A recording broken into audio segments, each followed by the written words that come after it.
അദ്ദേഹം ആ കൗൺസിലർ കാപ്പ കേസിൽ പ്രതിയാണെന്ന് പോലീസ് പറയുന്നതല്ലാതെ കാപ്പ കേസിൽ ഒരാൾ പ്രതിയാവുമ്പോൾ അതിനെന്തെങ്കിലും രേഖയുണ്ടാവില്ല.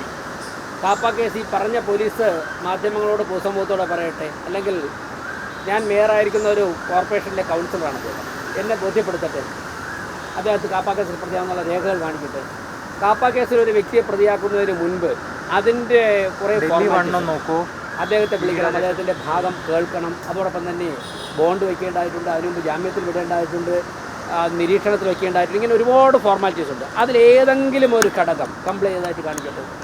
കാപ്പ കേസിൽ ഒരു വ്യക്തിയെ പെടുത്തിയാൽ അദ്ദേഹത്തെ അത് അറിയിക്കണമല്ലോ രേഖാമൂലം, അത് കാണിക്കട്ടെ. അതൊന്നുമില്ലാതെ പാതിരാത്രിയിൽ ഒരു വീട്ടിൽ കയറി ഒരു സ്ത്രീയും 2 കുഞ്ഞുങ്ങളും കൗൺസിലർ മാത്രമുള്ള സമയത്ത് ഭീകരാന്തരീക്ഷം സൃഷ്ടിച്ച് അറസ്റ്റ് ചെയ്യുകയും തൊട്ടടുത്തുള്ള ഒരു പുരുഷനും ഒരു സ്ത്രീയും മാത്രമാണ് അവിടെ ഓടിയത്. ഈ കൗൺസിലർ സുഗതൻ്റെ സ്ഥാപനത്തിലെ സ്റ്റാഫ് അസുഖമായതുകൊണ്ട് ആശുപത്രിയിൽ പോകാൻ വേണ്ടി പണം ചോദിക്കാൻ വേണ്ടി സുഗതൻ്റെ അടുത്തുണ്ടോ, ഇത്രയും പേരല്ലാതെ ഒരാളും അവിടെ ഇല്ലായിരുന്നു. അപ്പോഴാണ് ചെന്ന മാത്രയിൽ തന്നെ വട്ടിയൂർക്കാവ് CI ബിപിൻ തോക്കെടുത്ത് ആകാശത്തേക്ക് വെടിവെക്കുന്നത്. സുഗതൻ്റെ 14 വയസ്സുള്ള മകൻ്റെ, വിദ്യാർത്ഥിയായിട്ടുള്ള മകൻ്റെ നേർക്കാണ് ആദ്യം തോക്ക് ചൂണ്ടിയത്. അതിനുശേഷം സുഗതൻ്റെ ഭാര്യ അശ്വതിയെ മർദ്ദിക്കുന്നു. ഇത്രത്തോളം ഒരു ഭീകരാന്തരീക്ഷം വെടിവെച്ച് ഒരു കൗൺസിലറെ പിടിക്കേണ്ട സാഹചര്യം വട്ടിയൂർക്കാവിലും തിരുവനന്തപുരത്തും ഉണ്ട്. കാപ്പ കേസ് പ്രതിയെന്ന പോലീസ് മാധ്യമങ്ങളെ തെറ്റിദ്ധരിപ്പിച്ച് വാർത്ത കൊടുക്കുന്നതിന് മുമ്പ് അതിൻ്റെ രേഖകളൊന്ന് കാണിക്കട്ടെ.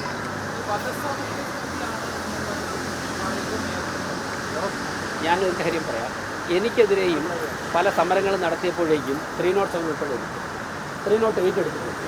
അത് ആരെങ്കിലും ബോധപൂർവ്വം കൊല്ലാൻ വേണ്ടി ശ്രമിക്കുന്നില്ല. ശബരിമല കേസിൽ എത്ര കേസിൽ ഞങ്ങൾക്കെതിരെ 307 308 എടുത്തിട്ടുണ്ട് IPC അന്നത്തെ നിയമം അനുസരിച്ച്. വെള്ളക്കടവിൽ നടന്ന ഒരു അമ്പലത്തിലെ ഉത്സവവുമായി ബന്ധപ്പെട്ട് നടന്ന ഒരു ചെറിയ തർക്കം.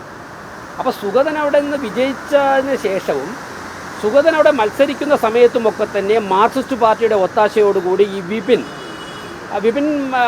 തെരഞ്ഞെടുപ്പുമായിട്ട് ബന്ധപ്പെട്ടവിടെ വന്ന പോലീസ് ഉദ്യോഗസ്ഥനാണ്. നിരന്തരമായി അദ്ദേഹത്തെ വേട്ടയാടാൻ വേണ്ടി ശ്രമിച്ചുകൊണ്ടിരിക്കുകയാണ്. വെള്ളക്കടവിൽ ഒരു ക്ഷേത്രോത്സവവുമായി ബന്ധപ്പെട്ട് മൈക്ക് സെറ്റ് വയ്ക്കുന്നതുമായി ബന്ധപ്പെട്ട് ഈ വിപിൻ ഉണ്ടാക്കിയ ഒരു തർക്കമുണ്ട്. ആ തർക്കത്തിലാണ് സുഗതനെ പെടുത്തിയിരിക്കുന്നത്. അതിൽ അദ്ദേഹം ഹൈക്കോടതി മുമ്പാകെ മുൻകൂർ ജാമ്യത്തിന് അപേക്ഷിച്ചു. ഹൈക്കോടതി 10 ദിവസത്തിനകം അന്വേഷണ ഉദ്യോഗസ്ഥന് മുൻപിൽ ഹാജരാകണമെന്ന് പറഞ്ഞു. അതിനിടയ്ക്കാണ് അദ്ദേഹത്തിൻ്റെ ശരീരത്തിൽ ചിക്കൻ ബോക്സിൻ്റെ പാടുകൾ കാണുകയും അത് മെഡിക്കൽ സർട്ടിഫിക്കറ്റ് വാങ്ങിച്ചിട്ട് ഹൈക്കോടതിയിൽ വീണ്ടും ടൈം എക്സ്റ്റെൻഡ് ചെയ്യാൻ വേണ്ടിയിട്ട് അദ്ദേഹം പെറ്റീഷൻ ഫയൽ ചെയ്തു. ബഹുമാനപ്പെട്ട ഹൈക്കോടതി അതിനെ ഫയലിൽ സ്വീകരിച്ച് ഇന്ന് അതിൻ്റെ ഉത്തരവ് പറയാനിരിക്കവെയാണ് ഇന്നലെ രാത്രി തോക്കുമായി ചാടി വീണത്. അപ്പോൾ ഇത്രത്തോളം ഒരു ഭീകര അന്തരീക്ഷം സൃഷ്ടിക്കേണ്ട സാഹചര്യം ഉണ്ടായിരുന്നു. മാത്രവുമല്ല, നിയമസഭാ തെരഞ്ഞെടുപ്പിന് ശേഷം വട്ടിയൂർക്കാവ് ഉണ്ടായിട്ടുള്ള എല്ലാ അതിക്രമങ്ങളുടെയും അടിസ്ഥാന കാരണം ഈ വിപിൻ എന്ന് പറയുന്ന ഒരു ക്രിമിനൽ മാനസികാവസ്ഥയുള്ള പോലീസ് ഉദ്യോഗസ്ഥനാണ്. അത് അദ്ദേഹം CI ആണ്. അപ്പോൾ അത് DGP ഉൾപ്പെടെയുള്ള ഉന്നത പോലീസ് ഉദ്യോഗസ്ഥന്മാരെ കൃത്യമായിട്ട് ബോധ്യപ്പെടുത്തുകയും അതിൻ്റെ അടിസ്ഥാനത്തിൽ അദ്ദേഹത്തിൻ്റെ ആക്ടിവിറ്റികളെക്കുറിച്ച് അന്വേഷിക്കുകയും അദ്ദേഹത്തിനെതിരായി ഡിപ്പാർട്ട്മെൻറ്റ് തലത്തിൽ തന്നെ റിപ്പോർട്ട് സബ്മിറ്റ് ചെയ്തിട്ടുണ്ട്. അതിൻ്റെ അടിസ്ഥാനത്തിൽ ഈ വിപിനോട് നിർബന്ധിതമായി അവധിയിൽ പോകണമെന്ന് പോലീസ് ഡിപ്പാർട്ട്മെൻറ്റിൽ നിന്ന് ആവശ്യപ്പെട്ടതിന് പ്രകാരം വിപിൻ അവധിയിൽ പോയിരുന്നു. ഒരു മുൻ MLA സിറ്റി പോലീസ് കമ്മീഷണർ ഓഫീസിൽ ചെന്നിരുന്ന് നിർബന്ധം ചെലുത്തിയിട്ടാണ് വിപിൻ്റെ അവധി ക്യാൻസൽ ചെയ്ത് തിരിച്ചു കൊണ്ടുവന്നിട്ടുള്ളത്. അന്വേഷിച്ച് നോക്കട്ടെ, നിങ്ങൾ അന്വേഷിച്ച് നോക്കുക. അടുത്ത ഘട്ടത്തിൽ ഞാൻ പേര് പറയാം. അങ്ങനെ ഒരു മുൻ MLA സിറ്റി പോലീസ് കമ്മീഷണർ ഓഫീസിൽ ചെന്നിരുന്നിട്ടുണ്ടോ? അദ്ദേഹത്തിൻ്റെ നിർബന്ധം കൊണ്ടാണോ പോലീസിലെ ഇടതുപക്ഷ നേതാക്കന്മാർ, പോലീസ് സേനയിൽ ജോലി ചെയ്യുന്നവരുടെ അദ്ദേഹം നിർബന്ധിച്ചിട്ടാണ് ഈ വിപിൻ്റെ തിരിച്ചു കൊണ്ടുവന്നത്. വിപിനെ ഒരു ഘട്ടത്തിൽ പോലീസ് ഡിപ്പാർട്ട്മെൻറ്റ് വിപിനോട് നിർബന്ധമായി അവധിയിൽ പോകണമെന്ന് പറഞ്ഞതാണ്. അതിനനുസരിച്ച് വിപിൻ അവധിയിൽ പോയതാണ്. ഈ മുൻ MLAയുടെ പ്രേരണ കാരണം വിപിനെ തിരിച്ചു കൊണ്ടുവന്നിട്ട് സുഗതനെ കാപ്പ കേസിൽ പെടുത്തുവാനുള്ളൊരു പരിശ്രമം നടത്താൻ വേണ്ടിയാണ് കൊണ്ടുവന്നത്. നിങ്ങൾ അന്വേഷിച്ച് നോക്കും. നിങ്ങൾ അന്വേഷിച്ച് നോക്കൂ. LDF MLA ആണ്. മുൻ MLA ആണ്. നിങ്ങൾ അന്വേഷിച്ച് നോക്കുക. അതിനുവെച്ചാൽ ഞാനിപ്പോൾ ഒരു ദിവസം ഈ വിഷയത്തിൽ ഇത് തിരഞ്ഞെടുപ്പ് കഴിഞ്ഞ് പുതിയ ഗവൺമെൻറ് വരുന്നതിന് മുമ്പ് നടന്ന സംഭവങ്ങളാണ് ആദ്യഘട്ടം. ഇപ്പോൾ പുതിയ ഗവൺമെൻറ് ചുരുക്കം ദിവസങ്ങളിലേ ആയുള്ളൂ. പക്ഷേ ഞാനീ പറഞ്ഞ കാര്യങ്ങൾ നടന്നത് പുതിയ ഗവൺമെൻറ് വരുന്നതിന് മുൻപുള്ള കാര്യങ്ങളാണ്. വട്ടിയൂർക്കാവ് സംഭവമൊക്കെ ഉണ്ടായത് പുതിയ ഗവൺമെൻറ് സമയത്തല്ലല്ലോ, തിരഞ്ഞെടുപ്പ് കഴിഞ്ഞിരുന്ന സമയത്താണല്ലോ. പുതിയ ഗവൺമെൻറ് സത്യപ്രതിജ്ഞ ചെയ്യുന്നതിന് മുൻപ് നടന്ന കാര്യങ്ങളാണ് ആദ്യഘട്ടമുണ്ടായത്. ഞാൻ മാധ്യമങ്ങൾ ഇനിയും കാണുന്നുണ്ടല്ലോ, ഈ വിഷയം ഇവിടെ അവസാനിക്കാൻ പോകുന്നില്ലല്ലോ. ആ സമയത്തുണ്ടായിരുന്നു, ഇത് നടന്ന സമയത്തുണ്ടായിരുന്നു. ആദ്യം തിരുവനന്തപുരത്തുള്ള മാധ്യമങ്ങൾ, ഇപ്പോൾ തന്നെ നിങ്ങൾക്ക് തിരുവനന്തപുരത്ത് നിങ്ങളുടെ സഹപ്രവർത്തകരോട് പറഞ്ഞിട്ട് ഇത്തരത്തിലൊരു മുൻ MLA സിറ്റി പോലീസ് കമ്മീഷണറുടെ ഓഫീസുമായി ബന്ധപ്പെട്ട് വിപിനെ തിരിച്ചു കൊണ്ടുവരാൻ വേണ്ടി ഈ ക്രിമിനൽ മാനസികാവസ്ഥയുള്ള പോലീസ് ഉദ്യോഗസ്ഥനെ ലീവ് ക്യാൻസൽ ചെയ്യിപ്പിച്ച് തിരിച്ചു കൊണ്ടുവരാൻ വേണ്ടി പ്രേരണ ചെലുത്തിയിട്ടുണ്ട്. അതിൻ്റെ അടിസ്ഥാനത്തിലാണ് അവധിയിൽ പോയ പോലീസ് ഉദ്യോഗസ്ഥൻ തിരിച്ചു വന്നത്. അദ്ദേഹം സുഗതൻ എന്ന് പറയുന്ന കൗൺസിലർക്ക് ഒരു തരത്തിലുള്ള പ്രശ്നമില്ലാന്നാണ് അങ്ങ് വാദിക്കുന്നത്. താങ്കൾ ഉദ്ദേശിക്കുന്ന ഏത് തരത്തിലുള്ള പ്രശ്നമാണെന്ന് എനിക്കറിയില്ല. 100 ക്രിമിനൽ കേസുകൾ പ്രതിയായിട്ടുള്ള വ്യക്തിയാണ് ഞാൻ പറയട്ടെ, ഞാനൊന്ന് പറയട്ടെ സുഹൃത്തെ. കാപ്പ കേസ് ഒരു പൊളിറ്റിക്കൽ ലീഡർഷിപ്പ്, ഭരിക്കുന്ന നേതൃത്വം വിചാരിച്ചു കഴിഞ്ഞാൽ ഒരു വ്യക്തിയെ കാപ്പ കേസിൽ പെടുത്തുവാനുള്ള സാഹചര്യമൊക്കെ ഉണ്ടാക്കാൻ സാധിക്കും. കാപ്പ കേസിൽ പെടുത്തണോ വേണ്ടെന്നുള്ളത് ഉദ്ദേശിക്കുന്നത് ജില്ലാ ഭരണകൂടമാണ്. അതിനൊരുപാട് പ്രൊസീജിയർ ഫോർമാലിറ്റീസ് ഉണ്ട്. സുഗതനെ കാപ്പ കേസിൽ പെടുത്തിയിട്ടുള്ള രേഖ അങ്ങനെ ഉണ്ട്. കാപ്പ കേസിൽ ഒരു വ്യക്തിയെ പെടുത്തുന്നതിന് മുൻപ് പാലിക്കേണ്ട ഫോർമാലിറ്റീസ്, നടപടിക്രമങ്ങൾ പാലിച്ചതിൻ്റെ രേഖ ആദ്യം കയ്യിലുണ്ടോ? കാണിക്കാൻ ശേഷം ഞാൻ അതിന് മറുപടി പറയാം. അതെല്ലാം തെളിയിക്കപ്പെടേണ്ട കോടതിയല്ലേ സുഹൃത്തെ. ഇപ്പോൾ ക്രിമിനൽ കേസിൽ ബഹുമാനപ്പെട്ട മുൻ മുഖ്യമന്ത്രി ശ്രീ പിണറായി വിജയനെതിരെയുള്ള ക്രിമിനൽ കേസ് എന്തായിരുന്നു? ഇന്ന് കേരളത്തിൻ്റെ ഭരണത്തിന് നേതൃത്വം കൊടുക്കുന്ന നേതാക്കന്മാർക്ക്, രാജ്യത്തിൻ്റെ ഭരണത്തിന് നേതൃത്വം കൊടുക്കുന്ന നേതാക്കന്മാർക്ക്, തിരുവനന്തപുരം കോർപ്പറേഷനിലെ ഭരണത്തിന് നേതൃത്വം കൊടുക്കുന്ന നേതാക്കന്മാർക്ക്, സ്ത്രീകൾക്കും പുരുഷന്മാർക്ക് ക്രിമിനൽ കേസില്ലേ? എനിക്കില്ലേ ക്രിമിനൽ കേസ്? ഞാൻ ജയിലിൽ കിടന്നിട്ടില്ലേ? എന്ന് വെച്ചിട്ട് അവരെയൊക്കെ സുഗതൻ സമരത്തിന്റെ ഭാഗമായിട്ട് എത്ര സമരം ചെയ്തിട്ടുണ്ട്? സുഗതൻ, ഞാൻ ചോദിക്കട്ടെ, ഞാൻ പറയട്ടെ, ഞാനൊരു കാര്യം പറഞ്ഞോട്ടെ. അല്ല, പോലീസിനെ ഞാൻ മർദ്ദിച്ചെന്ന് പറഞ്ഞ് കേസെടുത്തിട്ടുണ്ട് എനിക്കെതിരെ. സുഗതൻ പൊതുസമൂഹത്തിന്റെ മുൻപിൽ വട്ടിയൂർക്കാവ് സർക്കിൾ ഇൻസ്പെക്ടർ പറയുന്നതാണോ പൊതുജനം പറയുന്നതാണോ ശരി? സുഗതൻ നിരവധി വർഷം കൊണ്ട് CPM മാത്രം ജയിച്ചുകൊണ്ടിരുന്ന വാർഡിൽ നിന്ന് ജയിച്ചത് ജനങ്ങൾക്ക് രാഷ്ട്രീയ വിവേചനമുള്ള ബുദ്ധിയുള്ളതുകൊണ്ടല്ലേ ജനങ്ങളെ തിരഞ്ഞെടുത്തത്. ഞാൻ ചോദിക്കട്ടെ, ഞാനൊരു കാര്യം ചോദിക്കട്ടെ. അല്ലല്ലോ പോലീസ് ഉദ്യോഗസ്ഥനെ അങ്ങനെ നിങ്ങൾ മാധ്യമ പ്രവർത്തകർ തെറ്റിദ്ധരിപ്പിക്കരുത്. കാരണം പോലീസ് ഉദ്യോഗസ്ഥനോട് അദ്ദേഹം പറയുന്നത് എന്താണ്? സുഗതൻ പറയുന്നതാണ് ഞാൻ കേട്ടതാ. ഞാനിപ്പോൾ രാവിലെ 6 മണിക്കല്ലല്ലോ പത്രസമ്മേളനം നടത്തുന്നത്.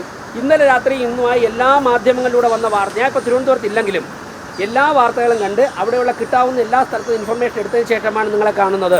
സുഗതൻ പോലീസ് ഉദ്യോഗസ്ഥനോട് പറഞ്ഞത് എന്താണ്? സാർ, ഞാൻ മാധ്യമങ്ങളോടാണ് സംസാരിക്കുന്നത്, ഞാൻ തിരഞ്ഞെടുക്കപ്പെട്ട ജനപ്രതിനിധിയാണ്, എൻ്റെ വീട്ടിൽ കയറി വെടിവെച്ച് പിടിക്കേണ്ട യാതൊരു സാഹചര്യവുമില്ല, ഞാൻ കാപ്പ കേസിൽ പ്രതിയല്ല എന്നല്ലേ പറയുന്നത്. ഒരു പോലീസ് ഉദ്യോഗസ്ഥനെ ആക്രമിച്ചിട്ടില്ല. പക്ഷേ നിങ്ങളൊന്ന് പരിശോധിച്ച് നോക്ക്, സുഗതൻ്റെ ഉടുപ്പിൻ്റെ പുറകിൽ, കഴുത്തിൻ്റെ പുറകിൽ ഞാൻ മാധ്യമങ്ങളിലൂടെ കണ്ടതാണ്, പാടുണ്ട്, ചുവന്ന പാടുണ്ട്. അദ്ദേഹത്തിൻ്റെ മുഖത്ത് മുഴുവനും അദ്ദേഹത്തിന് തല്ല് കിട്ടിയ വീക്കമുണ്ട്. അദ്ദേഹത്തിൻ്റെ ഭാര്യ ആശുപത്രിയിലാണ്. ഒരു ഹൈക്കോടതിയെ പരിഗണനയിൽ കേസിരിക്കുമ്പോൾ ഒരു ജനപ്രതിനിധിയെ തോക്ക് ചൂണ്ടി അല്ലെങ്കിൽ ആകാശത്തേക്ക് വെടിവെച്ച് 14 വയസ്സുള്ള മകൻ്റെ മുഖത്തേക്ക് തോക്ക് ചൂണ്ടി അറസ്റ്റ് ചെയ്യേണ്ട എന്ത് സാഹചര്യമാണ് വട്ടിയൂർക്കാവിലുള്ളത്? ഈ കാപ്പ കേസ് പറയുന്ന പോലീസ് ഉദ്യോഗസ്ഥന് നിങ്ങളിപ്പോൾ പോയി ചോദിക്കണം. സുഗതൻ കാപ്പ കേസിൽ പ്രതിയാണ് എന്നുണ്ടെങ്കിൽ എന്തെങ്കിലും ഒരു രേഖ പുറത്ത് കാണിക്കണം. അല്ലെങ്കിൽ അദ്ദേഹത്തെ കാപ്പ കേസിൽ പെടുത്തുന്നതിന് മുമ്പ് നടത്തിയ നടപടിക്രമങ്ങളുടെ രേഖകൾ പുറത്ത് കാണിക്കണം. ഒരു ക്രിമിനൽ മാനസികാവസ്ഥയുള്ള പോലീസ് ഉദ്യോഗസ്ഥൻ വന്നിട്ട് ഇദ്ദേഹം കാപ്പ കേസിൽ പ്രതിയാണെന്ന് പറഞ്ഞാൽ അങ്ങനെ അങ്ങ് വഹിച്ചു കൊടുക്കാനാണ് ഞങ്ങളൊക്കെ ഇവിടെ ഇരിക്കുന്നത്? അങ്ങനെ വഹിച്ചു കൊടുക്കാനുള്ള നിയമവും അല്ല. തീർച്ചയായിട്ടും BJPയുടെ ജില്ലാധ്യക്ഷൻ പറയും. ഞാൻ ജില്ലാധ്യക്ഷനുമായിട്ടും ജനറൽ സെക്രട്ടറിയുമായിട്ടൊക്കെ സംസാരിച്ചു. പാർട്ടിയുടെ നിലപാട് പാർട്ടി തിരുവനന്തപുരത്ത് പറയും. മേയർ എന്നുള്ള നിലയ്ക്ക് കൗൺസിലർമാരെ ഇത്തരത്തിൽ അന്യായമായി ദ്രോഹിക്കുന്നതിനെതിരായുള്ള ശക്തമായ നിലപാട് സ്വീകരിക്കും. അത് ആ കൗൺസിലിനുള്ള 101 കൗൺസിലർമാരിൽ ആരെയായാലും അനാവശ്യമായി അന്യായമായി പോലീസ് ഉദ്യോഗസ്ഥർ വേട്ടയാടാൻ ശ്രമിക്കുകയാണെന്നുണ്ടെങ്കിൽ ശക്തമായ നിയമപരമായും രാഷ്ട്രീയമായുള്ള പ്രതിരോധം തീർക്കുവാൻ വേണ്ടി മേയർ എന്നുള്ള നിലയ്ക്ക് ഞാൻ പ്രതിജ്ഞാബദ്ധനാണ്. ഇതിന്റെ പിന്നിലെ ലക്ഷ്യം എന്താണെന്നാണ് അത് പറയാം. ഭരണസമിതിയെ അസ്ഥിരപ്പെടുത്തുക എന്നുള്ള ലക്ഷ്യം ഇതിന് പിന്നിലുണ്ടോ? അതായത് അതിൽ കറക്റ്റ് ചോദ്യം ചോദിച്ചു. ഇപ്പോൾ ഈ CPM കേരളം ഭരിച്ചിരുന്ന സമയത്ത് ആദ്യം എന്താണ് സംഭവിച്ചത്? തെരഞ്ഞെടുപ്പ് നമുക്ക് കുറച്ച് പുറകെ, ഞാനിതൊന്നും പറയണ്ടെന്ന് കരുതിയാണ്. തെരഞ്ഞെടുപ്പിൻ്റെ റിസൾട്ട് വന്നപ്പോൾ കണ്ട ഏറ്റവും അപഹാസ്യമായ കാഴ്ച എന്താണെന്നറിയാമോ? തിരുവനന്തപുരം കോർപ്പറേഷനിലേക്ക് വിജയിച്ച ഒരു സ്വതന്ത്ര കൗൺസിലറെ, CPMനെതിരായി മത്സരിച്ച് വിജയിച്ച ഒരു സ്വതന്ത്ര കൗൺസിലറെ, നാമനിർദ്ദേശ പത്രികയുടെ സൂക്ഷ്മ പരിശോധന നടന്നപ്പോഴേക്കും CPM ശക്തമായിട്ട് ശാരീരികമായിട്ട് ആക്രമിച്ച ഒരു സ്വതന്ത്ര കൗൺസിലർ അദ്ദേഹം ജയിച്ചു വന്നു. അദ്ദേഹത്തെ സംസ്ഥാന മന്ത്രിസഭയിലെ ഒരു മന്ത്രി സ്വന്തം വീട്ടിലേക്ക് വിളിച്ചു വരുത്തുന്നു. ഫലം എണ്ണിക്കൊണ്ടിരിക്കുന്നതേ ഉള്ളൂ. വിളിച്ചു വരുത്തിയിട്ട് എന്താ പറഞ്ഞത്? മാധ്യമങ്ങളിൽ നിന്ന് ഞാൻ അറിഞ്ഞതനുസരിച്ച്, അദ്ദേഹം എന്നോട് പറഞ്ഞിട്ടില്ല, മാധ്യമങ്ങളിൽ നിന്നും കേട്ടതനുസരിച്ച് താങ്കൾ മേയർ ആയിക്കോളൂ, ഞാൻ UDF സംസാരിക്കാം, ഞങ്ങളുടെ കൗൺസിലർമാരുടെ പിന്തുണയും തരാം, താങ്കൾ മേയർ ആയിക്കോളൂ എന്നൊരു മുൻ മന്ത്രി തന്നെ, അന്ന് അദ്ദേഹം മന്ത്രിയാണ്, ഇപ്പം മുൻ മന്ത്രി, അദ്ദേഹം തന്നെ വിളിച്ചിരുത്തി പറയുന്ന ഒരു അപഹാസ്യമായ കാഴ്ചയാണ് അന്ന് കണ്ടത്. ഈ അദ്ദേഹത്തോട് മേയർ ആയിക്കോളൂ എന്ന് പറയുന്നത് മാധ്യമ വാർത്ത എന്നാണ് ഞാൻ അറിഞ്ഞത്. അദ്ദേഹം എന്നോട് പറഞ്ഞിട്ടില്ല, മറ്റാരും വ്യക്തിപരമായിട്ടും പറഞ്ഞിട്ടില്ല. മാധ്യമ വാർത്തകൾ വിശ്വസിക്കാമെങ്കിൽ അതാണ് പറഞ്ഞത്. ഞാൻ ചോദിച്ചോട്ടെ, തിരഞ്ഞെടുപ്പിൻ്റെ റിസൾട്ട് വരുന്നതിന് മുമ്പ് 24 മണിക്കൂർ പോലും പൂർത്തിയാകുന്നതിന് മുമ്പ് ഇങ്ങനെ നിലപാടെടുത്ത LDFിൻ്റെ നേതാക്കന്മാർ ഏതു തരത്തിലും ഈ ഭരണസമിതിയെ ഡീസ്റ്റബിലൈസ് ചെയ്യാൻ വേണ്ടി ആദ്യ ദിനം തന്നെ പരിശ്രമിച്ചിരുന്നു. ആദ്യ ദിനം തന്നെ. അപ്പോൾ ഞങ്ങൾക്ക് ഒരു സീറ്റിൻ്റെ ഭൂരിപക്ഷമാണ് ഞങ്ങൾക്ക് ഒറ്റയ്ക്കുള്ളത്. അതായത് 50 സീറ്റ് ഞങ്ങൾക്കുണ്ട്. സ്വതന്ത്രം 1-2 പേര് പിന്തുണച്ചാലാണ് ഈ ഭരണസമിതിക്ക് ഭൂരിപക്ഷം കിട്ടുന്നതെന്ന് മനസ്സിലാക്കിക്കൊണ്ട് ഡീസ്റ്റബിലൈസ് ചെയ്യാനുള്ള നടപടികൾ തുടങ്ങി. അതിനുശേഷം ഭരണസമിതി അങ്ങോട്ട് മുന്നോട്ട് പോയപ്പോഴേക്കും ജനങ്ങളുടെ ഭാഗത്തുനിന്ന് വളരെ വലിയ പിന്തുണയാണ് ലഭിക്കുന്നത് ഓരോ ദിവസവും. ഇവർ എന്നിട്ട് എന്താ ധരിച്ചത്? അവിടെയുള്ള ജീവനക്കാരിൽ പലരും ആശയപരമായിട്ട് ഞങ്ങളുമായി വിയോജിക്കുന്ന പ്രസ്ഥാനങ്ങൾ പ്രവർത്തിക്കുന്നവരായതുകൊണ്ട് ജീവനക്കാരുടെ ഭാഗത്തുനിന്ന് ഞങ്ങൾക്കൊരു എതിർപ്പുണ്ടാക്കാം. പക്ഷേ ഈ ഭരണസമിതിയുടെ അഴിമതിരഹിത നിലപാടുകളും ജനപ്രിയ പദ്ധതികൾ പ്രഖ്യാപിച്ച് കഠിനാധ്വാനം ദിവസം 17-18 മണിക്കൂർ ജോലി ചെയ്ത് ജനങ്ങൾക്ക് വേണ്ടി നിൽക്കുന്ന നിലപാടും കണ്ടപ്പോഴേക്കും നല്ലൊരു ഭാഗം ജീവനക്കാരൻ ഞങ്ങളോടൊപ്പം ചേർന്ന് നിൽക്കുന്നുണ്ട്. രാത്രിയും പകലും കോർപ്പറേഷന് വേണ്ടി അധ്വാനിക്കുവാൻ വേണ്ടി ഇടതുപക്ഷ ചിന്താഗതിക്കാരായ നിരവധി ജീവനക്കാർ പോലും തയ്യാറാകുന്നുണ്ട്. ഒരു മൈക്രോസ്കോപ്പിക് മൈനോറിറ്റി 2-3 അല്ലെങ്കിൽ വിരലിണ്ണാവുന്നവർ മാത്രമാണ് വിരുദ്ധമായ നിലപാട് സ്വീകരിക്കാൻ ആഗ്രഹിക്കുന്നത്. അവർ പോലും സ്വീകരിക്കുന്നില്ല. ഞാൻ പറയട്ടെ അതുകൊണ്ട് തന്നെ ഓരോ അർത്ഥത്തിനും ഡീസ്റ്റബിലൈസേഷനുള്ള പരിശ്രമം നടത്തിയിട്ടുണ്ട്. എന്നാൽ ജനങ്ങളുടെ ഭാഗത്ത് നിന്ന് വലിയ പിന്തുണ കിട്ടുന്നത് കൊണ്ടും ജീവനക്കാർ ഉൾപ്പെടെ സഹകരിക്കുന്നത് കൊണ്ടും അതിന് സാധിക്കുന്നില്ല. അപ്പോൾ ഏതൊക്കെ തരത്തിൽ ബുദ്ധിമുട്ടുണ്ടാക്കാന്നുള്ള ഒരു പരിശ്രമമാണ്. പക്ഷേ ഞങ്ങളൊക്കെ തന്നെ വളരെ ശക്തമായിട്ടുള്ള രാഷ്ട്രീയ ഇച്ഛാശക്തിയോടെ നേരിടുകയാണ്. തീർച്ചയായിട്ടും ഇക്കാര്യത്തിൽ വാഴോട്ടുകോണം കൗൺസിലർ സുഗതൻ്റെ വീട്ടിൽ കയറി വെടിവെച്ച കാര്യത്തിലും അദ്ദേഹത്തിൻ്റെ ഭാര്യയെയും മക്കളെ ഉൾപ്പെടെ ഭീഷണിപ്പെടുത്തിയ കാര്യത്തിലും ശക്തമായ അന്വേഷണം നടത്തണം. ഇന്ന് മാധ്യമങ്ങളിലൊക്കെ പോലീസ് പറഞ്ഞ അവിടെ 150ഓളം അനുയായികൾ ഉണ്ടായിരുന്നെന്നാണ്. ഞാൻ ചോദിക്കട്ടെ, ഒരു നിമിഷം ഒരു പോലീസ് ഓടി വന്ന് ചിക്കൻ ബോക്സ് പിടിച്ചു കിടക്കുന്ന ഒരാളിന് ചിക്കൻ ബോക്സിന്റെ ലക്ഷണങ്ങൾ കണ്ടതുകൊണ്ടും അതിന്റെ മെഡിക്കൽ സർട്ടിഫിക്കറ്റ് ബഹുമാനപ്പെട്ട ഹൈക്കോടതി മുമ്പാകെ ഹാജരാക്കിയത് ഞാൻ പറയട്ടെ, ബഹുമാനപ്പെട്ട ഹൈക്കോടതി മുമ്പാകെ ഹാജരാക്കിയത് കൊണ്ടുമാണല്ലോ ഹൈക്കോടതി അദ്ദേഹത്തിന്റെ ജാമ്യം എക്സ്റ്റെൻഡ് ചെയ്യുന്ന പെറ്റീഷൻ ഫയൽ സ്വീകരിച്ചെന്ന് ഓർഡറിന് വെച്ചിരിക്കുന്നത്. ഇന്ന് ഓർഡർ വെച്ചിരുന്നത് അല്ല, ഹൈക്കോടതി ഫയൽ സ്വീകരിച്ചെന്ന് ഉത്തരവിന് വെച്ചേക്കുകയാണേ. ഇന്ന് ഉത്തരവിന് വച്ചിരിക്കുകയാണത്. ഹൈക്കോടതി ഫയൽ സ്വീകരിച്ചിട്ടുണ്ട്. അല്ലല്ലല്ല, നിങ്ങൾ മാധ്യമപ്രവർത്തകരെ തെറ്റിദ്ധരിപ്പിക്കുകയല്ലേ? എനിക്ക് കിട്ടിയ വിശ്വസനീയമായ വിവരമനുസരിച്ച് അദ്ദേഹം 10 ദിവസത്തിനകം അന്വേഷണ ഉദ്യോഗസ്ഥന് മുമ്പിൽ ഹാജരാകണമായിരുന്നു. എന്നാൽ ഞാൻ പറയട്ടെ സുഹൃത്തെ, എന്നാൽ അതിനു മുൻപ് തന്നെ അദ്ദേഹത്തിന് രോഗലക്ഷണങ്ങൾ പ്രത്യക്ഷപ്പെട്ടതുകൊണ്ട് അദ്ദേഹം വിശ്രമത്തിലും ഇത് മെഡിക്കൽ സർട്ടിഫിക്കറ്റ് കാണിച്ചുകൊണ്ട് ഹൈക്കോടതിയിൽ വീണ്ടും ഡേറ്റ് എക്സ്റ്റെൻഡ് ചെയ്തിട്ടാണ് അദ്ദേഹം അപേക്ഷ ഫയൽ ചെയ്തിരുന്നു. അത് ബഹുമാനപ്പെട്ട ഹൈക്കോടതി മെഡിക്കൽ സർട്ടിഫിക്കറ്റ് പരിശോധിച്ചതിൻ്റെ അടിസ്ഥാനത്തിൽ അതിനെ ഫയൽ സ്വീകരിച്ചു.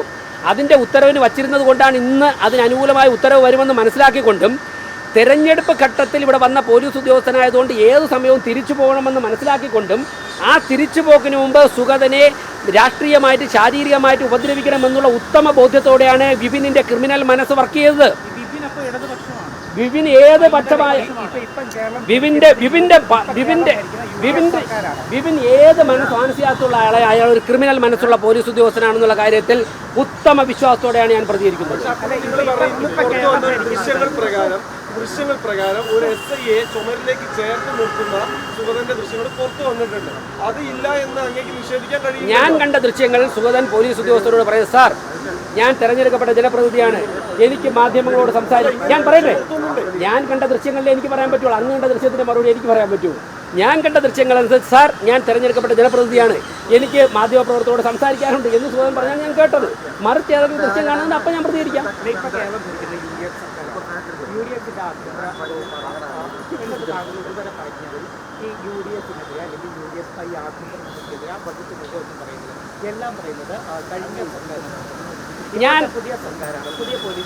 ഞാൻ പറയുന്നത് ഞാൻ പറയട്ടെ, ഞങ്ങൾ ബഹുമാനപ്പെട്ട DGPയോട് ഉൾപ്പെടെ ഈ വിപിൻ എന്ന് പറയുന്നത്, ഞാൻ ചോദിക്കട്ടെ, പോലീസ് സേനയിൽ ഒരുപാട് ഉദ്യോഗസ്ഥരുണ്ടല്ലോ. ഈ വിപിനും വട്ടിയൂർക്കാവ് SIയും നിലവിലുള്ള വട്ടിയൂർക്കാവ് SI ഉണ്ട്. ഈ SIയും അഭിജിത്ത് എന്നാണ് അദ്ദേഹത്തിൻ്റെ പേരെന്നാണ് ഞാൻ ഓർക്കുന്നത്. ഈ അഭിജിത്തിനെയും വിപിനെയും കുറിച്ച് മാത്രമേ ഞങ്ങൾക്ക് ഒബ്ജക്ഷൻ ഉള്ളൂ. 100 കണക്കിന് പോലീസ് ഉദ്യോഗസ്ഥന്മാരുണ്ട്. ആ പോലീസ് ഉദ്യോഗസ്ഥന്മാർ ഞങ്ങളടച്ച അപേക്ഷ അത് LDFിൻ്റെ ഭരണമുണ്ടായിരുന്നപ്പോഴേക്കും എല്ലാ പോലീസ് ഉദ്യോഗസ്ഥരും ഈ അക്രമം കാണിക്കുന്നു, അവിടുത്തെ സ്ഥിതി വഷളാക്കാൻ ശ്രമിക്കുന്നു ഞങ്ങൾ പറഞ്ഞിട്ടില്ല. നിയമസഭാ തെരഞ്ഞെടുപ്പ് നടന്ന ദിവസം ഞാനിതുവരെ എല്ലാ മാധ്യമങ്ങളുടെ കാര്യങ്ങൾ പറയാത്തതാണ്. കാരണം മറ്റുള്ള കാര്യങ്ങളിലേക്ക് പോയി അന്തരീക്ഷം ശാന്തമാവണമെങ്കിൽ ആകട്ടെ എന്ന് കരുതിയിട്ട് നിയമസഭാ തെരഞ്ഞെടുപ്പ് നടക്കുന്ന ദിവസം രാവിലെ 11 മണിക്ക് ഞാൻ വട്ടിയൂർക്കാവ് നിയോജക മണ്ഡലത്തിലെ എൻ്റെ വാർഡിൽ കൊടുങ്ങാനൂർ വാർഡിൽ നിൽക്കുകയായിരുന്നു. അപ്പോഴാണ് അവിടെ നിന്ന് പാർട്ടി പ്രവർത്തകർ വിളിക്കുന്നത്. വട്ടിയൂർക്കാവ് CI വിപിനും ഈ അഭിജിത്തും കൂടി വാഴോട്ട് പോണത്ത് ബൂത്ത് ഭാഗത്ത് വന്നതിൻ്റെ സുഗതനോട്, സുഗതൻ തിരഞ്ഞെടുക്കപ്പെട്ട കൗൺസിലാണ്, അദ്ദേഹത്തോട് ആ ബൂത്തിന് മുമ്പിൽ നിൽക്കരുതെന്ന് ആവശ്യപ്പെടുന്നു. ഞാൻ നേരിട്ട് വാഴോട്ട് പോണത്തെത്തി. അവിടെ നിന്നുകൊണ്ട് കന്റോൺമെൻറ്റ് അസിസ്റ്റന്റ് കമ്മീഷണറെ വിളിച്ചു. തിരഞ്ഞെടുക്കപ്പെട്ട കൗൺസിലറോട് ഇവിടെ നീ മാറിപ്പോടാ എന്നുള്ള വാക്കാണ് വിപിൻ ഉപയോഗിച്ചത്. വിപിനെ ഇവിടുന്ന് മാറ്റണം, വിപിൻ ഇവിടെ BJPക്ക് അനുകൂലമായ വോട്ടുകൾ ഇവിടെ വരരുതെന്നുള്ള ഉദ്ദേശത്തോടു കൂടി സംഘർഷം സൃഷ്ടിക്കാൻ ശ്രമിക്കുകയാണെന്ന് പറഞ്ഞു. കന്റോൺമെൻറ്റ് അസിസ്റ്റന്റ് കമ്മീഷണർക്ക് അത് ബോധ്യപ്പെട്ടതിൻ്റെ അടിസ്ഥാനത്തിൽ അദ്ദേഹം വിപിനെ അവിടെ നിന്ന് മാറ്റി. 11:30 മണിക്ക് ശേഷം വിപിൻ അവിടെ ഉണ്ടായിരുന്നില്ല. കാരണം വിപിൻ ക്രിമിനൽ പോലീസ് ഉദ്യോഗസ്ഥനാണെന്ന് ഡിപ്പാർട്ട്മെൻറ്റിന് ബോധ്യമുള്ളത് കൊണ്ടാണ്. അതുകൊണ്ടാണ് വിപിനെ മാറ്റിയത്. ഈ ചരിത്രമൊക്കെ ഉണ്ടെന്ന് നിങ്ങളൊന്ന് അന്വേഷിച്ച് നോക്കൂ. ഇത്രയും ചരിത്രം പേറുന്ന വിപിൻ തെരഞ്ഞെടുപ്പ് കഴിഞ്ഞിട്ട് ഇത്രയും ദിവസം ഇവിടെ തുടർന്നുവെങ്കിൽ പോലീസ് സേനയിൽ നിന്ന് ആരാണ് സംരക്ഷിച്ചത് അന്വേഷിക്കണം. സുഗതൻ കാപ്പക്കേസ് പ്രതിയാണെന്ന് സമൂഹത്തെയും മാധ്യമങ്ങളെയും നിങ്ങൾ അന്വേഷിച്ച് നോക്കൂ. ഞങ്ങളുടെ അന്വേഷണം കഴിഞ്ഞ് ഞാൻ അടുത്ത ഘട്ടം ഞാനിപ്പോൾ ഡൽഹിയിലാണുള്ളത്. ഞാൻ കഴിഞ്ഞ 2-3 ദിവസമായി ഡൽഹിയിലാണുള്ളത്. ഞാൻ ഇന്ന് വൈകുന്നേരത്തെ എല്ലാ പരിപാടിയും ക്യാൻസൽ ചെയ്ത് നാളെ ഉള്ളതുകൊണ്ട് പ്രോഗ്രാം ഉണ്ട്, 1-2 മീറ്റിംഗ് അതും ക്യാൻസൽ ചെയ്ത് ഞാൻ തിരുവനന്തപുരത്തേക്ക് പോവുകയാണ്. 3 മണിക്കുള്ള ഫ്ലൈറ്റിൽ ഞാൻ പോവുകയാണ്. തിരുവനന്തപുരത്ത് പോയതിന് ശേഷം ബാക്കി കാര്യങ്ങൾ പ്രതികരിക്കാം. സുഗതൻ്റെ വീട്ടിൽ നിന്ന് വൈകുന്നേരം പോകുന്നുണ്ട്. അവിടെ എൻ്റെ ഒരു കൗൺസിലറുടെ വീട്ടിൽ കയറിയിട്ട് ഞാൻ മേയറായിരിക്കുമ്പോഴേക്കും അത് ഏത് രാഷ്ട്രീയ പാർട്ടി ആയിക്കോട്ടെ ആ കൗൺസിലറുടെ വീട്ടിൽ കയറിയിട്ട് തോക്കെടുത്ത് 14 വയസ്സുള്ള മൈനറായിട്ടുള്ള ഒരു കുട്ടിയുടെ മുഖത്തേക്ക് തോക്ക് ചൂണ്ടുകയും ഭാര്യയെ മർദ്ദിക്കുകയും വെടിവെക്കുകയൊക്കെ ചെയ്തിട്ട് അങ്ങനെയെങ്കിൽ ഞങ്ങൾ അവിടെ തെളിവുണ്ടല്ലോ, അന്വേഷണം നടക്കട്ടെ. മാത്രമല്ല എന്താ പറഞ്ഞിരിക്കുന്നത് വിപിൻ, അവിടെ 180ഓളം ആൾക്കാർ കൂടി എന്നാണ് പറയുന്നത്. ആ പ്രദേശത്തൊക്കെ തന്നെ CCTV ഉണ്ട്. പോലീസ് അന്വേഷിക്കണം. ബഹുമാനപ്പെട്ട ഹൈക്കോടതിയുടെ മുൻപിൽ സുഗതൻ്റെ ജാമ്യാപേക്ഷ എക്സ്റ്റെൻഡ് ചെയ്യാനുള്ള ഡേറ്റ് എക്സ്റ്റെൻഡ് ചെയ്യാനുള്ള അപേക്ഷ വരുമ്പോഴേക്കും ഇവിടെ ഇങ്ങനെ ഒരു പാനിക് സിറ്റുവേഷൻ ഉണ്ട് എന്ന് ഹൈക്കോടതിയെ തെറ്റിദ്ധരിപ്പിക്കാൻ വേണ്ടി അദ്ദേഹം വെടിവെച്ചത്.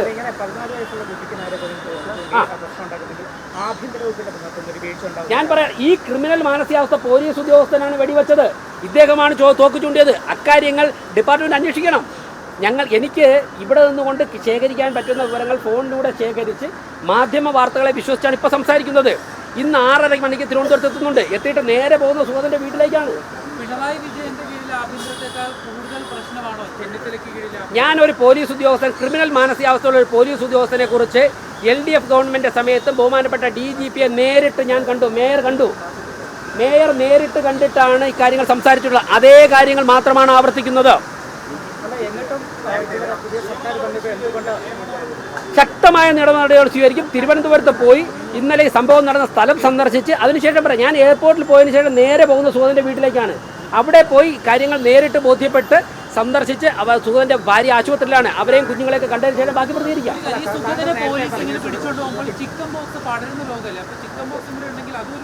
അല്ല, ക്രിമിനൽ മാനസികാവസ്ഥയുള്ളവർക്ക് അതൊന്നും പ്രശ്നമല്ലല്ലോ.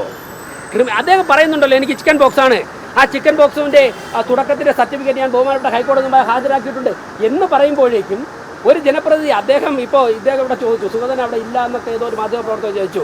എൻ്റെ മുൻപിൽ മേയർ എന്നുള്ള നിലയ്ക്ക് സുഗതൻ ഒപ്പിട്ട പേപ്പറുകൾ എല്ലാ ദിവസവും എൻ്റെ മുമ്പിൽ വരാറുണ്ട്. അദ്ദേഹത്തിൻ്റെ വാർഡിൽ നിന്നും നിരവധി ആൾക്കാർ പല ആവശ്യങ്ങൾക്കും അദ്ദേഹത്തെ കാണാറുണ്ട്. അദ്ദേഹം ഡേറ്റ് വെച്ച് സൈൻ ചെയ്ത പേപ്പറുകൾ എൻ്റെ മുമ്പിൽ വന്നിട്ടുണ്ട്. അതൊക്കെ തന്നെ സാങ്ഷൻ ചെയ്യുന്നുണ്ട്. ആ വാർഡിൽ നിരവധി ഒരു കാര്യത്തിന് ഇതുവരെ മുടക്കം വന്നതായിട്ട് സുഗതൻ ജയിച്ചിട്ടുള്ള വാർഡിൽ എന്തെങ്കിലും ഒരു കാര്യത്തിന് മുടക്കം വന്നതായിട്ട് ഒരു വ്യക്തിയും മേയർ എന്നുള്ളതൊക്കെ എൻ്റെ അടുത്ത് എത്തിയിട്ടില്ല. അങ്ങനെ ഏതെങ്കിലും ഒരു വ്യക്തി പരാതിപ്പെട്ട് കഴിഞ്ഞാൽ ഇപ്പോൾ ഒരു കൗൺസിലറുടെ അസാന്നിധ്യത്തിൽ ആ വാർഡിൽ എന്തെങ്കിലും കാര്യത്തിന് ബുദ്ധിമുട്ടുണ്ടെങ്കിൽ മേയർക്ക് നേരിട്ട് ആ വാർഡിൽ കാര്യങ്ങൾ നോക്കാം. അങ്ങനെ ഒരു ടെലിഫോൺ കോൾ പോലും എൻ്റെ അടുത്ത് വന്നിട്ടില്ല. എൻ്റെ വാർഡിൽ ഞാൻ പോകുന്ന സമയത്തേക്കാൾ കൂടുതൽ സുഗതൻ വാഴോട്ടാണ് വാർഡിൽ പോകുന്നുണ്ട്. അതൊക്കെ ഉണ്ട്. ഞാൻ പറയാം, ഇപ്പോൾ പാർട്ടിയിൽ പ്രവർത്തിക്കുന്ന എല്ലാവരുടെയും എല്ലാ കേസും എനിക്ക് എൻ്റെ മൊബൈൽ ഫോൺ സേവിച്ചുകൊണ്ട് നടക്കാൻ താങ്കൾക്ക് സാധിക്കുമോ? ഏതെങ്കിലും ഒരു നേതാവിന്, ഏതെങ്കിലും ഒരു ഭരണത്തിന് നേതൃത്വം കൊടുത്ത വ്യക്തി സാധിക്കുമോ? എൻ്റെ പേരിലുള്ള എല്ലാ കേസുകളും പോലും എൻ്റെ കയ്യിലില്ല. അത് വക്കീൽ പറയുമ്പോൾ ഞാൻ പറയട്ടെ, പല കേസുകളിലും ഞാൻ അറിയാത്ത കേസുകളിൽ പ്രതിയാണ്. BJP ജില്ലാ പ്രസിഡന്റ് ആയിരുന്നപ്പോഴേക്കും ജില്ലാ കമ്മിറ്റി നടത്തുന്ന എല്ലാ കേസിലും ഒന്നല്ലെങ്കിൽ രണ്ടാമത്തെ പ്രതി VV രാജേഷാണ്. ചില കേസ് സമരത്തിൽ ഞാൻ പോയിട്ട് പോലുമില്ല. സമൻസ് വരുമ്പോഴാണ് അറിയുന്നത്. ഇപ്പോൾ സുഗതൻ വട്ടിയൂർക്കാവ് കേന്ദ്രീകരിച്ചുകൊണ്ട് BJPയുടെ എവിടെ കൊടി ഉയർത്തിയിട്ട് ഒരു ചെറിയ ധർണ നടത്തിയാലും സുഗതൻ ഏതെങ്കിലും ഒരു പ്രതിയായിരിക്കും. അതൊക്കെ ഇപ്പം നമുക്കറിയാം. ചോദിച്ചത് ക്രിമിനൽ പശ്ചാത്തലം ഇല്ലാത്ത ആളാണ് എന്ന്. ഈ മറ്റ് കേസുകളൊക്കെ നമുക്ക് മനസ്സിലാവുന്ന കേസാണല്ലോ. VV രാജേഷിന്റെ കേസ് എന്താണെന്ന് നമുക്കറിയാം. ചോദിക്കുന്നത് ക്രിമിനൽ പശ്ചാത്തലം ഇല്ല എന്ന് മേയർക്ക് ഉറപ്പിച്ച് പറയാൻ കഴിയുമെന്നുള്ളതാണ് ഞാൻ ചോദിക്കുന്നത്. ഒരു കൊലക്കേസിൽ ഒരാൾ പ്രതിയായാൽ അദ്ദേഹം ക്രിമിനൽ പശ്ചാത്തലമുള്ള ആളാണെന്നോ അല്ലെന്നാണ് അങ്ങയുടെ വ്യാഖ്യാനം. സിമ്പിൾ. അപ്പം ഞാൻ ഒരു ചോദ്യം ചോദിക്കുമ്പോൾ ഇങ്ങോട്ട് വേറൊരു മാധ്യമപ്രവർത്തകൻ ചോദിക്കുന്നതാണോ എൻ്റെ രീതി? അതിൽ ചോദിച്ചാൽ ഞാൻ തിരിച്ച് അതിനോട് ചോദിക്കുന്നു, കൊലക്കേസിൽ ഒരു വ്യക്തി പ്രതിയായാൽ അത് ക്രിമിനൽ സംഭവമാണോ അല്ലയോ? അതിന് മറുപടി പറയാം. എന്നിട്ട് ഞാൻ പറയാം. മൈക്കോണെ അതിലങ്ങോട്ട് പറയണം. സിമ്പിൾ. അല്ലല്ല, ഇതിന് ചോദ്യത്തിന് ഉത്തരം ചോദിച്ചാലൂടെ നമുക്ക് വൈകുന്നേരം. അല്ല, എന്റെ ചോദ്യം ഇതാണ്, ക്രിമിനൽ പശ്ചാത്തലം ഇല്ല എന്ന് പൂർണ്ണ വിശ്വാസമുണ്ടോ? തിരിച്ചാണ്. ക്രിമിനൽ പശ്ചാത്തലം ഇല്ല, എന്ന് പറയുന്നു. ഒരു ക്രിമിനൽ പശ്ചാത്തലമില്ല. കോടതിയിൽ സുഗതനെതിരെയുള്ള എല്ലാ കേസുകളും തള്ളിപ്പോവും. മറ്റൊന്ന്, ഞാൻ ചോദിച്ചാൽ അങ്ങുത്തരം പറഞ്ഞില്ല. ഞാൻ പറയുന്ന കേൾക്കൂ. കോടതി പ്രൂവ് ചെയ്യണം. കോടതി പ്രൂവ് ചെയ്യുന്നത് വരെ ഇപ്പൊ എനിക്കെതിരെയും അതേ കേസുകളൊക്കെ ഉണ്ട്. അതിൽ പല ഏതൊക്കെ സെക്ഷനാണെന്ന് എനിക്കറിയില്ല. കോടതി പ്രൂവ് ചെയ്യുന്നത് വരെ ക്രിമിനൽ പശ്ചാത്തലമുള്ള വ്യക്തിയാണെന്ന് പറയാൻ സാധിക്കില്ല. കോടതി പ്രൂവ് ചെയ്യണം. ഞാൻ അങ്ങയോടൊരു ചോദ്യം ചോദിച്ചല്ലോ, കൊലക്കേസിൽ ഒരു വ്യക്തി പ്രതിയായി കഴിഞ്ഞാൽ ക്രിമിനൽ പശ്ചാത്തലം ഉണ്ടെന്ന് പറയൂ ഇല്ലെന്ന് പറഞ്ഞു? ഞാൻ പറയട്ടെ, അതിലെന്ത് പറയും? ഒന്നും പറയില്ല. അപ്പം ഞാൻ ഉത്തരം പറയാറുന്ന അത് പ്രശ്നമാണ്, അതിൽ പറയാറുന്ന പ്രശ്നമില്ല. അല്ല, ഞാൻ പറഞ്ഞല്ലോ ചോദ്യം ചോദിക്കുമ്പോൾ ഞാൻ പറയട്ടെ. അതുകൊണ്ടല്ലേ പറഞ്ഞത് ഞാൻ പറയട്ടെ. ഞാൻ അതുകൊണ്ടല്ലേ ഉത്തരം പറഞ്ഞത്? അല്ല, ഞാൻ പറഞ്ഞു ഇല്ലേ? ഞാൻ പറയട്ടെ. ഞാൻ ഉത്തരം പറഞ്ഞല്ലോ. ഞാൻ പറയട്ടെ. ഞാൻ ഉത്തരം പറഞ്ഞല്ലോ. ഞാൻ പറയട്ടെ. ഞാൻ ഉത്തരം പറഞ്ഞല്ലോ. നിങ്ങളോട് ചോദ്യം ചോദിക്കാൻ പാടില്ലെന്ന് പറയരുതേ. അത് ജനാധിപത്യ ഭൂഷണമാണോ? നിങ്ങൾക്ക് പറയാതിരിക്കാം. അല്ലല്ല, ഞാൻ ചോദിക്കും. ഇനി ഞാനും അറിയാൻ വേണ്ടി ഞാൻ ചോദിച്ചുകൊണ്ടേയിരിക്കും. നിങ്ങൾക്ക് പറയാതിരിക്കാം. നിങ്ങൾ നിയമം അദ്ദേഹത്തെ ശിക്ഷിക്കട്ടെ. ഞാൻ പറയട്ടെ, ഞാൻ പ്രതിയാണ്. ഞാൻ പറയാലോ. മാധ്യമ പ്രവർത്തകൻ, ഞാൻ സിമ്പിളായിട്ടൊരു കാര്യം പറയാം. ഇപ്പൊ ഏഷ്യാനെറ്റിന്റെ ഒരു മാധ്യമ പ്രവർത്തകനെ വി മുരളീധരൻജിയെ സംസ്ഥാന BJP പ്രസിഡന്റ് ആയിരുന്നപ്പോഴേക്കും പാളയം LMS കോമ്പൗണ്ടിൽ മർദ്ദിച്ചു. അവിടുത്തെ ഒരു മെഡിക്കൽ കോളേജിൽ അഡ്മിഷൻ കൊടുക്കുന്നതുമായിട്ട് ബന്ധപ്പെട്ട വിഷയമാണ്. ഞാനന്ന് LMS കോമ്പൗണ്ടിൽ നിങ്ങളുടെ മാധ്യമപ്രവർത്തകർ വന്നിരുന്ന ആളാണ്. നമ്മളൊക്കെ കൂടി വൈകുന്നേരം അവിടെ റോഡ് ഉപരോധിച്ചു. ക്രിമിനൽ കേസ് എടുത്തിട്ടുണ്ട്. നിങ്ങളൊക്കെ ആ കേസിൽ പ്രതിയാണ്. നിങ്ങൾക്കെതിരെ ഇട്ടിരിക്കുന്നത് ഞാൻ പറയട്ടെ. താങ്കളൊന്നും മാധ്യമപ്രവർത്തകർ എത്തിയില്ല. അന്ന് മുതിർന്ന, ഞാൻ എല്ലാവരുടെ പേര് പറഞ്ഞില്ല, അവരൊക്കെ റോഡിലുണ്ടായിരുന്നു. നിങ്ങൾക്കെതിരെ സീരിയസ് ഒഫൻസ് ആയിട്ടിരിക്കുന്നത്. നിങ്ങൾ ക്രിമിനൽസ് ആണെന്ന് എനിക്ക് പറയാൻ സാധിക്കുമോ? കോടതി സുഗതനെ ഉൾപ്പെടെ എന്നെ ഉൾപ്പെടെ കോടതി കുറ്റക്കാരനാണെന്ന് ശിക്ഷിക്കട്ടെ. അപ്പലേറ്റ് കോടതി ശിക്ഷിക്കട്ടെ. അപ്പോൾ നമുക്ക് വിധി എഴുതാം. കൊലക്കേസ് പ്രതികളായിരുന്നവർ കേരളം ഭരിച്ചിട്ടില്ലേ? ഇല്ലെന്ന് പറയാമോ? ഇതിൽ പോലീസ്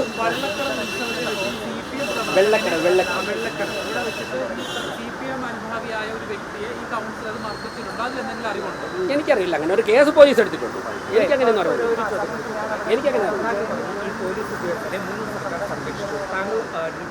പരാതി നൽകിയിരുന്നു.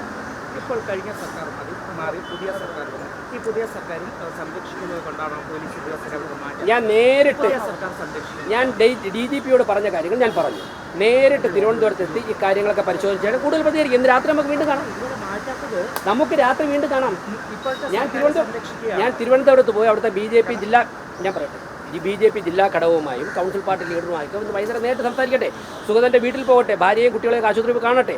അതിനുശേഷം നമുക്ക് രാത്രി വീണ്ടും കാണാം. പുതിയൊരു സർക്കാർ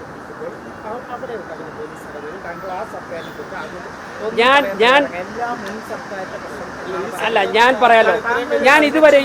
ഞാൻ ഇതുവരെയും പറഞ്ഞിട്ടുള്ളത് പോലീസ് ഡിപ്പാർട്ട്മെന്റ് എൻ്റെ ആയിട്ട് നമ്മൾ ആക്ഷേപിച്ചിട്ടില്ല. സിറ്റി പോലീസ് കമ്മീഷണറുമായി നിരന്തരം ബന്ധത്തിലുണ്ട്. അതിന് മുകളിലുള്ള ADGP-മാർ ബന്ധത്തിലുണ്ട്, DGP-യുമായുമുണ്ട്.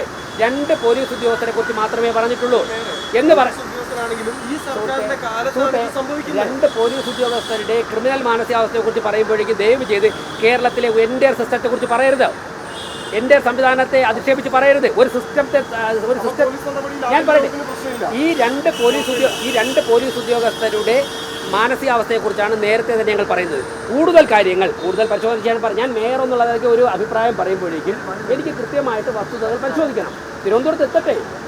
നിങ്ങൾ ഇത്രയും ദൂരെ നിന്നിട്ട് ഇപ്പം തന്നെ നിങ്ങൾ ആഗ്രഹിക്കുന്ന എല്ലാത്തിനും ഉത്തരം കിട്ടും. നിങ്ങൾക്ക് സമാനപ്പെടാം. അവിടെ മാധ്യമപ്രവർത്തകരുണ്ടല്ലോ.